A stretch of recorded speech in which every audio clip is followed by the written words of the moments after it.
The 2018 Chevrolet Traverse RS. Introduced for the 2018 model year, the second-generation Chevrolet Traverse is a significant departure from its predecessor, boasting a sportier look, state-of-the-art technology, and offering best-in-class maximum cargo room. The old 3.6-liter V6 was also replaced with a brand-new unit, but Chevy also announced plans to fit a turbocharged four-cylinder in the SUV. The new engine was unveiled at the 2018 Chicago Motor Show in the Traverse RS, the first ever Traverse to sport a turbocharged powerplant. Alongside forced induction, this model also gets a few visual upgrades inside and out. It's pretty much the SUV version of the Sonic RS. It also gets quite a few extra standard features. It's not the fanciest trim available, but it's very similar to the Premier model in terms of equipment and price. You can always go with the high country model if you're into a more luxurious cabin, but if you're looking for a sporty appearance, the new RS is the best choice you have. Let's see what set it apart in the review below. Continue reading for the full story.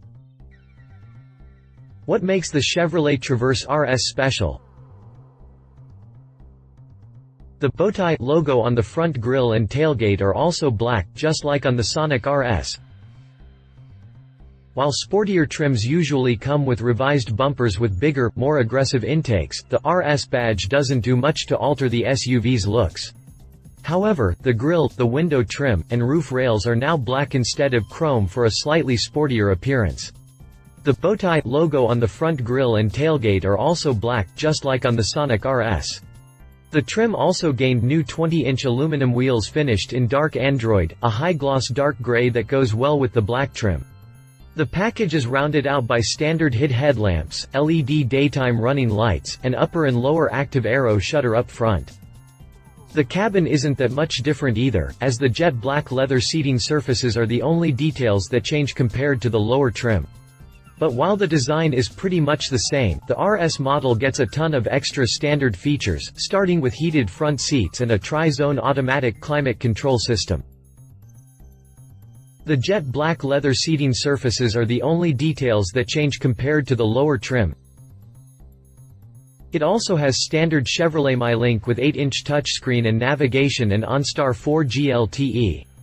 The Wi-Fi hotspot remains optional though. A digital instrument cluster display, Bose Premium 10-speaker audio system, the power liftgate, and the keyless entry and remote start round off the standard premium package.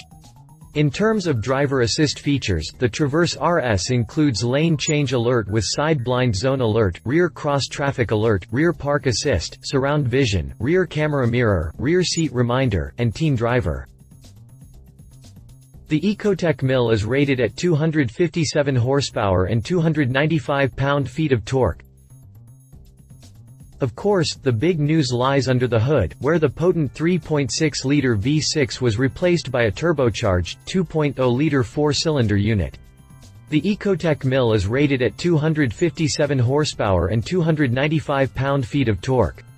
That's a 50 horsepower less than the naturally aspirated V6, but no less than 35 extra pound-feet of torque. The four-banger mates to a 9-speed automatic transmission and benefits from 90% of its torque from as low as 2,100 revolutions per minute. On top of having more torque, the Ecotec engine is also more fuel efficient than the V6. While the 3.6-liter unit returns 18 mpg city and 25 mpg highway, the RS is rated at 20 mpg city and 26 mpg highway. The Traverse RS is priced from $43,095, which places it just above the LT leather model, priced from $42,695, and just below the Premier, which retails for $45,995. References: Chevrolet Traverse. Read our full review on the 2018 Chevrolet Traverse. Read more Chicago Auto Show news. Read more Chevrolet news. If you liked this video, please share your thoughts in the comments below and don't forget to hit the subscribe button.